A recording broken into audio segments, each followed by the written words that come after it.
Hi నమస్తే అస్సలాము అలైకుం welcome to Fatima's kitchen. ఈరోజు నేను సొరకాయ మటన్ కర్రీ చేయబోతున్నాను. అసలు సొరకాయ మటన్ కర్రీ అసలు సొరకాయ అయితే అవపడదు, అంత టేస్టీగా ఉంటుంది ఈ కర్రీ. ఒకసారి మొత్తం స్క్రిప్ట్ చేయకుండా చూడండి. నేనైతే 1/2 kg సొరకాయ తీసుకున్నాను. ఒక ఉల్లిగడ్డ, ఒక 5 పచ్చిమిరపకాయలు తీసుకున్నాను అంతే.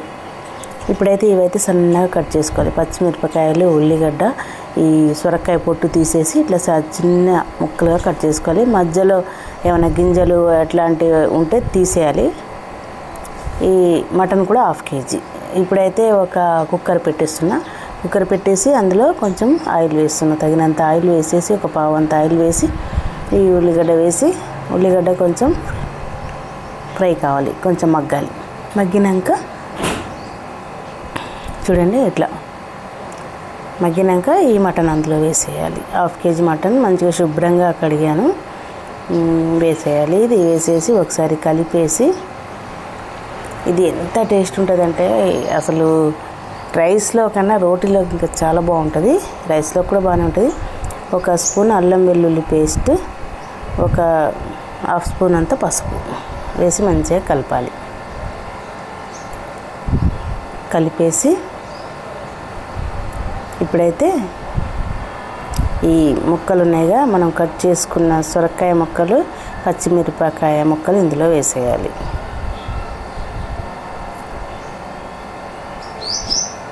ఒక టీ స్పూన్ అంత ఉప్పు, ఇంకా కొంచెం అంత. ఈ సొరకాయ లోపల కొంచెం మెత్తటి గుజ్జు లాంటిది ఉంటుంది కదా, అది తీసేయాలి. అది తీసేస్తేనే కర్రీ టేస్ట్ ఉంటుంది. ఆ గుజ్జు లాంటిది ఏమైనా దాల్చాలోకి వేసుకుంటే బాగుంటుంది, కానీ ఇట్లాంటి కర్రీలోకి బాగుండదు. ఇంకా 1 టీ స్పూన్ అంతా ధనియాల పౌడర్ వేసేసి మంచిగా కలిపేసి, ఇందులో కారం అవసరం లేదండి, ఆ పచ్చి కారం సరిపోద్ది. కమ్మగా టేస్ట్ అయితే సూపర్గా ఉంటుంది. ఒక 5 విజిల్స్ పెడుతున్నాను నేను. ఒక 5 విజిల్స్ పెట్టేసి తీసిన. చూడండి ఈ ముక్కలు అయితే మెత్తగా అయిపోయినాయి. కొంచెం ఇట్లా స్పూన్ తోటి కలిపితే మెత్తగా అయిపోద్ది. ఇంకొక చిన్న మంట మీద ఒక 2-3 నిమిషాలు పెడతా, అంటే కొంచెం లూజ్గా ఉంది కాబట్టి 2-3 నిమిషాలు సిమ్లో పెడతా. చూడండి ఇట్లా కర్రీ మొత్తం ఇట్లా ఉడికినట్టు మనకు అర్థమైపోతుంది. చూడండి ఆయిల్ సపరేట్ అవుతుంది కదా, అప్పుడు కర్రీ మనకు ఉడికిపోయినట్టు అర్థం. ఇప్పుడైతే స్టవ్ ఆఫ్ చేస్తున్నా. చాలా టేస్ట్ ఉంటుంది ఈ కర్రీ. అయిపోయిందండి, రెడీ అయితే అయిపోయింది.